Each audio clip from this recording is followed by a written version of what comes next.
So I'm just going to do a pearl border, and I'm just going to squeeze, stop squeezing, move the tip to the side. And I'll actually go this way to the right. It's easier for me to go to the right. So this is a tip number 10. Squeeze, stop squeezing, move to the side.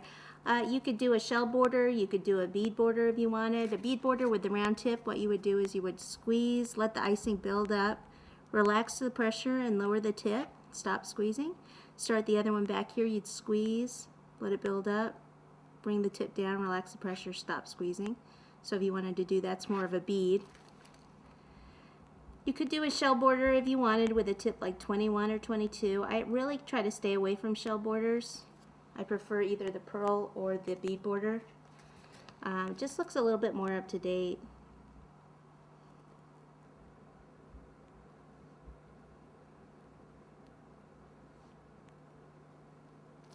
Okay, voila.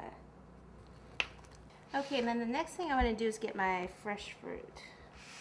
Okay, so I have some raspberries, blueberries, and strawberries here.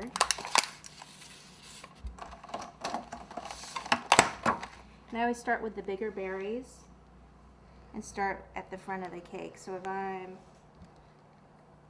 see, I have a little place where I can see the back of the cake there, so that's going to be my back. So what I do is I just have these on the side like so. You want to start, like I said, with the bigger berries.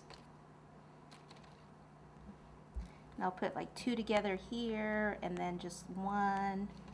Usually end up with like 5 little spots. Looks like we'll only end up with 4 because the berries are larger.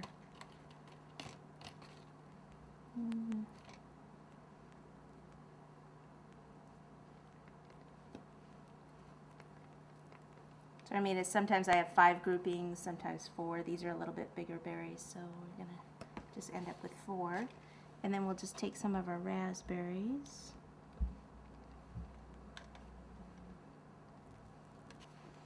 And then some blueberries.